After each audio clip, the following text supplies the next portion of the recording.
Yo, what's going on guys, Arekkz here and welcome back to another Division video. And in today's video we are talking about patch notes. Tomorrow is Tuesday and every Tuesday the guys take down the server in the morning for a couple of hours to do scheduled maintenance, apply any updates, all that good stuff. And today they released the patch notes that basically explains exactly what's coming in tomorrow's update.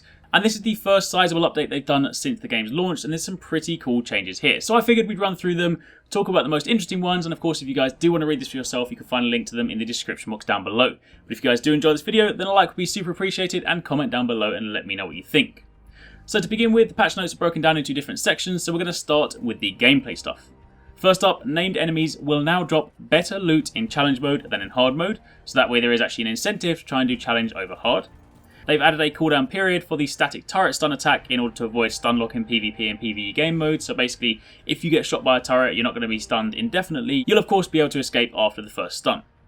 Named NPCs will now no longer respawn after being killed in the open world, and this basically prevents the whole Bullet King situation where people were kind of killing him, running back into the safe zone, dying or whatever it is, to respawn him and effectively farm him indefinitely. So that, as of tomorrow, will be fixed. So if there is anyone out there that does want to do any farming, make sure you do it today because tomorrow it will not be possible. Next up, this of course is the big one. This affects the Midas, the modifications to the weapon talent Trained. Trained is now a talent that can only be rolled on shotguns, marksman rifles and pistols. Its bonus has also been reduced from 1 to 5% to a constant 0.1%, so it won't be anywhere near as effective. And for the Midas specifically, the Trained talent has been replaced with Responsive, which is a talent that increases damage when you get closer to a target. So of course it's useful for an SMG, it's just not going to be quite as kind of god tier as it was before.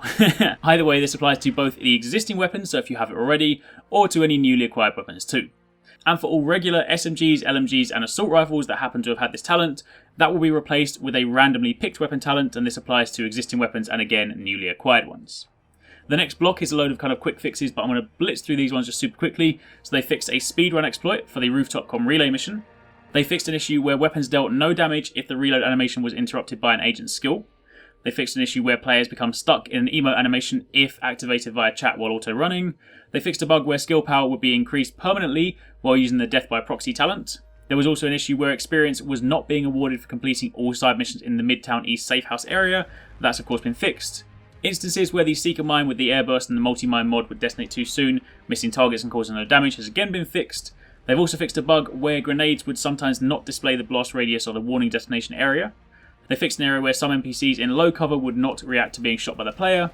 They've also fixed an issue where emotes would cause the player model to behave oddly, like missing guns, players stuck in animations, etc. There was also an issue where weapon mods and weapon skins would not show up on other players in the game world, so that now means that if your friend has a weapon skin or a weapon mod applied, you should see it. And finally, they fixed an issue where DPS would not be calculated properly when purchasing a new weapon mod. So those are all the gameplay changes. Now let's switch over to the Dark Zone, and this contains some pretty cool changes, some things that I think a lot of people are going to be very happy about. Firstly, players can now heal other neutral players in the Dark Zone by using first aid and support station skills, which is really cool because of course prior to that, if you were trying to sort of help a random person, you could get them up if they went down, but you couldn't actually heal them yourself, so you can now do that. Players are now able to fast travel to Dark Zone checkpoints, but only when coming from outside the Dark Zone, i.e. if you've gone back to the base of operations, you can fast travel to a Dark Zone checkpoint, but you couldn't say fast travel from within the Dark Zone, because of course that could be used to escape. Next up, the Dark Zone disconnect timer has been increased to 30 seconds, meaning that players will remain in the game world for longer when logging out while in the Dark Zone, but this applies simply to while you're not in combat.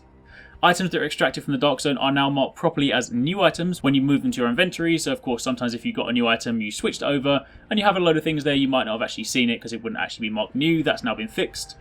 Now another really cool thing, players that are killed in the Dark Zone will now also drop ammo, medkits and grenades. It's worth noting though that this doesn't come from their reserve, so you won't lose your own medkits. It just means that if you go around on a rampage killing players, or maybe you've killed some rogues, they also have a chance of dropping ammo, which is going to be pretty handy if you're running low. On top of that, players killed in the Dark Zone will now lose less Dark Zone funds and experience for both rogues and non-rogues, which is really cool. They haven't actually detailed exactly how much less, so we'll have to find that out tomorrow. But regardless, that is a super welcome change because right now, nobody wants to go rogue because whether you're rogue rank 1 or rogue rank 5, you lose far too much XP. So hopefully this should allow people to at least go rogue if they want to and not lose quite so much. On top of that, Dark Zone funds and experience rewards for surviving rogue status have been improved. Again, with no actual details just yet, I imagine we'll find out during the live stream tomorrow or of course just once the update goes live. On top of that, Dark Zone fund and experience rewards for killing rogue agents has also been improved. And now, this is a really cool one, Phoenix credit drops have been increased on level 31 and 32 enemies in the Dark Zone.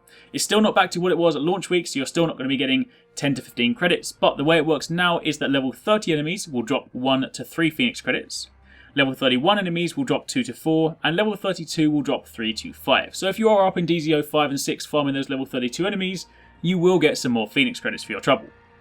On top of that, they've increased the drop rate of high-end items from level 31 and 32 named NPCs in the Dark Zone. So again, if you do go up to, anywhere from Dark Zone 4 to Dark Zone 6, and you're farming those bosses, you have a greater chance at getting high-end drops. They've also increased the drop rate of high-end Division Tech materials from level 32 named NPCs in the Dark Zone.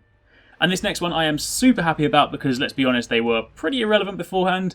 Dark Zone chest item quality has now been improved. Firstly, rank 30 chests will now drop superior purple items instead of these specialised blue ones, and those are the chests that don't require keys, they just simply require you be rank 30. Those will now drop superior items, so at least they'll be slightly more useful.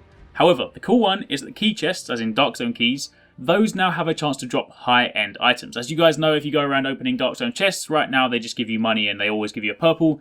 They now have a chance to drop high-end items, which is what we saw way back in like 2014 during, say, some of the E3 gameplay videos. So that is super cool. It actually now makes them relevant, and it now means those 60 keys that I'm sitting on are actually going to be kind of useful. On top of that, Dark Zone fund drop rates and quantity on NPCs has been reduced. They've also fixed a bug where the Wildfire and Fear tactic talents were affecting neutral players in the Dark Zone. They fixed instances where players will receive Delta error messages when entering the Dark Zone. They fixed a bug where sometimes players could not loot anything after returning to the game following a network disconnection. And finally, they fixed Stage 1 rogue timers not displaying correctly when rogue players receive damage from another player. So, those are all the Dark Zone fixes. After that, most of the other patch notes are just sort of like general behind the scenes things, and they cover things like graphics, UI, audio, localization, and a few console-specific things, so PC, PS4, and Xbox One. So if you do want to read those for yourself, then of course you can find the patch notes linked in the description box down below. But for the time being, the ones we just discussed, those are the main changes. So there are some pretty cool updates and some pretty cool changes coming our way. And as mentioned, this is the first big update since the game has launched. So of course, it's super encouraging to see the guys at Massive listening to us and doing some of those changes. Of course, until the actual update itself goes live tomorrow, we might not know exactly how those changes work. So I will of course be jumping on to find out, say, how the drop rates have changed, how much you do now get penalised for dying in the Dark Zone, both rogue and non-rogue, all that good stuff, but either way, it's still super encouraging to see they're making some changes. So, that's it for now. Again, don't forget to check out the link down below if you want to read these for yourself. And for those of you guys wondering when this is going to go live, it will go live as soon as maintenance is done tomorrow. So maintenance begins at 9 AM CET tomorrow, and that runs for 3 hours. So it'll be done at midday CET or 11 AM GMT, and once the servers are back online, the update will be in place. So hopefully you guys enjoyed the video. If you did, then a like would be super appreciated. Make sure you tune in tomorrow as I've got a marksman build video coming your way. And thanks for watching. Take it easy. Catch you next time. Peace out.